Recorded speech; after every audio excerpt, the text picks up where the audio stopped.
Have you noticed how life never tells you when the test begins? One moment things feel steady. The next, you're blindsided. Your car breaks down. People misunderstand you. Doors close just when you thought they'd open. And you wonder, why now? Why me? That's the thing about life's tests. They're not scheduled like school exams. They come when you stand at the threshold of change, and they don't ask for your permission.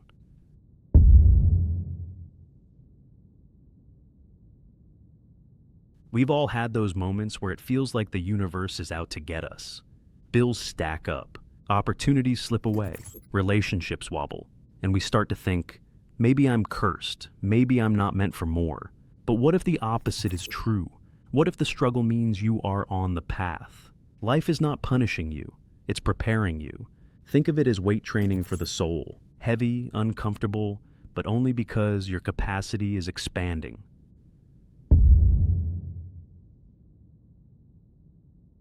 Every test looks different, but most fall into familiar patterns. Patience. Can you wait without giving up?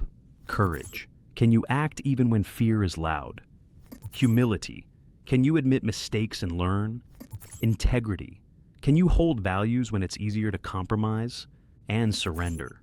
Can you release control when the outcome isn't yours to decide? Each test feels personal, but really, they are ancient archetypes, and we all face them again and again in different disguises.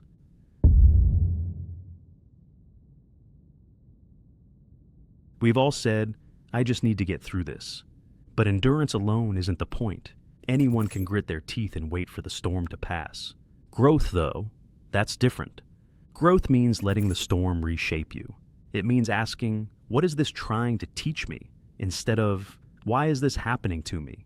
The difference between enduring and growing is the difference between staying the same person and becoming someone new. Have you noticed how your struggles don't look like anyone else's? What breaks them barely scratches you. And what seems simple for them feels impossible for you. That's because the test is tailored. Life doesn't hand out generic exams. It writes a curriculum designed precisely for the person you need to become. That's why comparison is pointless. Their test isn't your test. Your growth is too specific, too personal to be copied.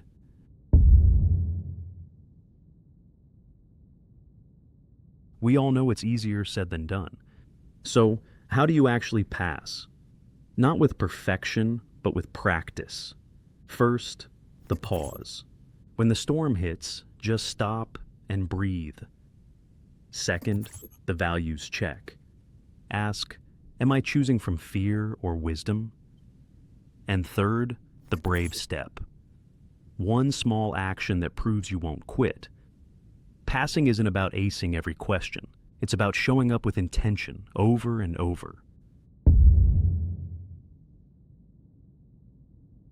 We all want blessings sooner, but sometimes delay is the test itself. Waiting stretches your faith. The pause builds capacity. Think of the seed underground. No one sees the roots growing, but they are. If you feel stuck, if it feels like nothing is moving, maybe it's not failure. Maybe it's hidden growth. Trust that the process is not wasting time. It is preparing you for what you cannot yet hold. Here's the secret.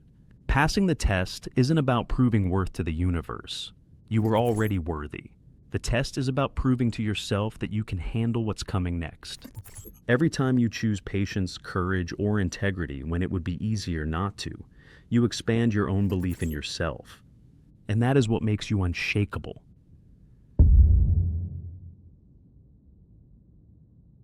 If you're watching this, chances are you're already in the middle of a test.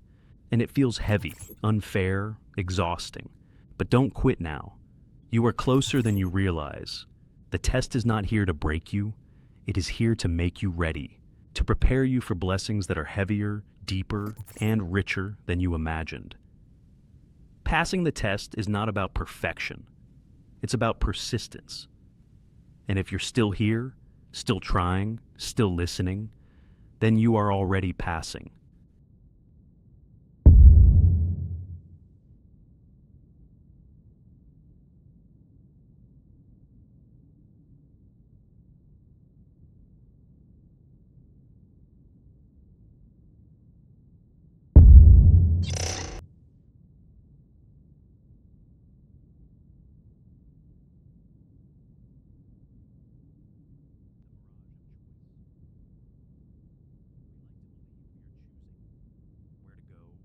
say, who to become.